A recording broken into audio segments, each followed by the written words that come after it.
कश्मीर कि पाकिस्तान के मसीही कश्मीर के साथ नहीं है। अगर पाकिस्तान की आबादी 22 करोड़ है तो उसमें कम से कम 2 करोड़ हमारे मसीही हैं। हमें भी उतनी तकलीफ है अपने उन बहन भाइयों की जिनको मोदी सरकार ने राउंड अबाउट 200 के दिन हो गए हैं कर्फ्यू की नज़रबंद कर रखा हुआ है।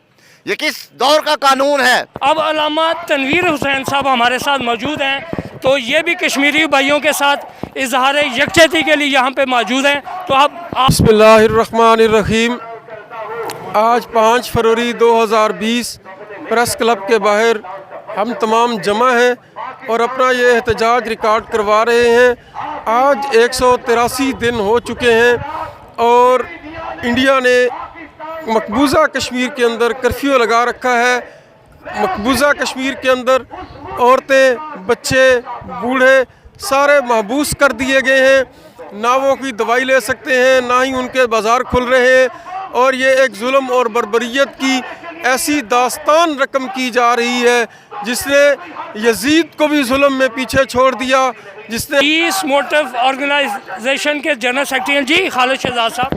देखें जी, आज 183वां दिन है, यानी 5 अगस्त को 2019 को इंडियन गासबों फौजियों ने मकबूजा कश्मीर पर कब्ज़ा किया और उस वक्त से लेकर आज तक ना तो उनको दवाई मिल रही है, उनको खुराक की कमी का सामना है, बच्चों को स्कूल जाने के मसाइल हैं।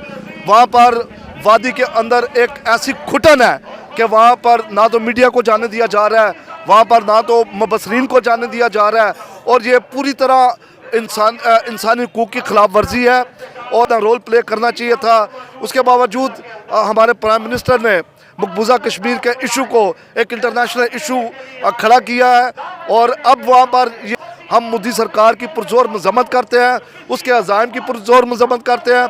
जहाँ पर मुसलमान मकबूजा कश्मीर के बहन भाइयों के साथ खड़े हैं, वहाँ पर क्रिश्चियन कम्युनिटी इन बहन भाइयों के और उनके दुख दर्द में शाना बिशाना खड़ी है। जी, ये जिस तरह आपने खालिद शहजाद साहब से सुना कि क्रिश्चियन कम्युनिटी, सिख, तमाम क्रिश्चियन भाई कश्मीरी भाइयों के साथ इज़हार यकजहती कर रहे हैं, लेकिन जब पाकिस्तान की तकसीम का वक्त आया, जब पाकिस्तान की आज़ादी का वक्त आया, उस वक्त भी क्रिश्चियन कम्युनिटी ने एसपी सिंघा जो पंजाब असम्बली के पहले स्पीकर थे और उन्होंने जब पाकिस्तान की आज़ादी का वक्त आया तो क्रिश्चियन कम्युनिटी ने पाकिस्तान के हक़ में वोट दिया।